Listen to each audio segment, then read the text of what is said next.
Hello बच्चों, चलिए प्रश्न को देखते हैं। हमारा प्रश्न है C6H13Br अणु सूत्र वाला एल्केन हैलाइड क्या करता है? एल्कोहल या KOH के साथ क्रिया करके दो समावेशी एल्केन A और B देता है।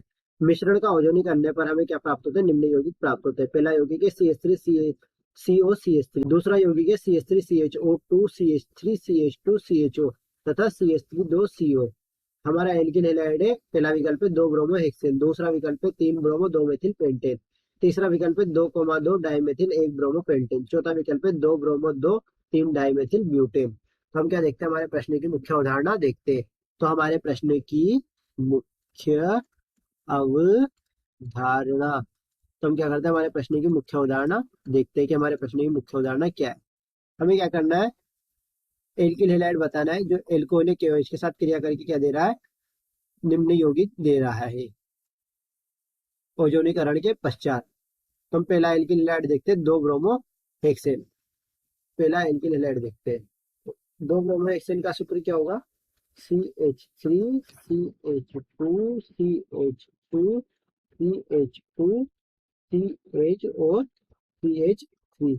इस कार्बन पे क्या जुड़ रहा है? हमारा Br जुड़ रहा है। इसकी अभिक्रिया हम किससे करा रहे हैं? एल्कोहलीय KOH से क्या करा रहे हैं? अभिक्रिया करा रहे हैं। तो हमें क्या मिल रहे हैं? दो समावयवी मिल रहे हैं।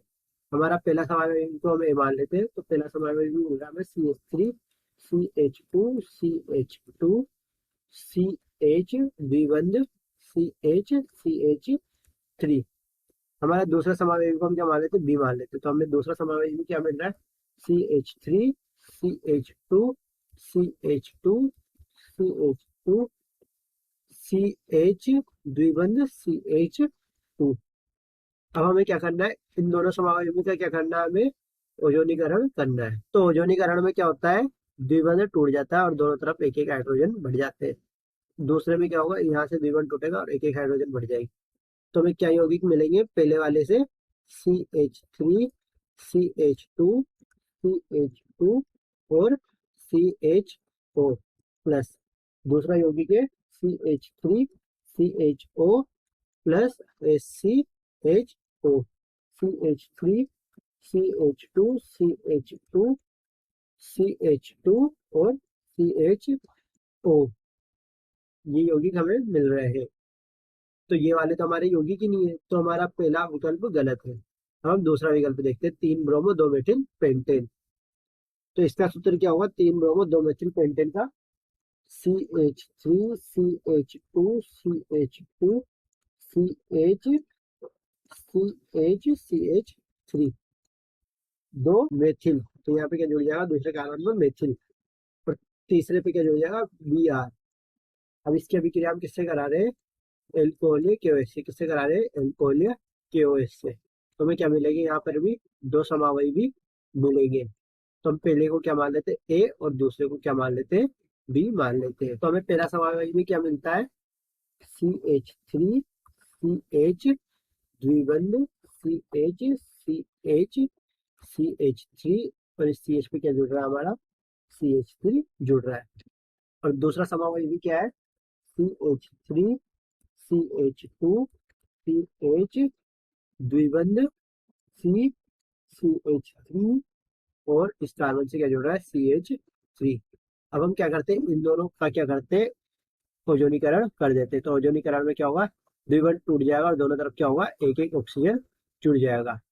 क्या होगा? द्विबंध टूट जाएगा और दोनों तरफ एक एक ऑक्सीजन जुड़ जाएगा। तो हमें पहले समावयवी से क्या क्या यौगिक मिलते हैं?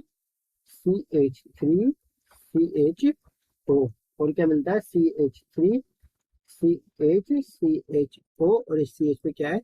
CH3। और दूसरे से क्या मिल रहा है हमें? CH3 CH2 CHO और क्या मिल रहा है? CH3 CH3। ये दोनों CH3 किससे जुड़ रहे हैं? कार्बन से। और ये कार्बन किससे जुड़ रहा है? द्विबंध से, ऑक्सीजन से। हम इसे किस तरह लिख सकते हैं? CH3 दो बार C द्विबंध O। तो ये चारों यौगिक हमें किससे मिल रहे हैं? 3 ब्रोमो 2 मेथिल पेंटेन से मिल रहे हैं। तो हमारा सही विकल्प क्या है? विकल्प बी, 3 ब्रोमो 2 मेथिल पेंटेन। तो C6H3Br अणु सूत्र वाला एल्केन हैलाइड एल्कोहलिक KOH के साथ क्रिया करके दो समावेशी एल्केन A और B देता है। उस मिश्रण को क्या करते हैं? ओजोनीकरण करने पर निम्न यौगिक प्राप्त होते हैं। तो हमारा एल्किल हैलाइड क्या है, 3 ब्रोमो 2 मेथिल पेंटेन। तो हमारा सही विकल्प है विकल्प बी। आशा करते हैं आपको प्रश्न समझ में आया होगा। धन्यवाद।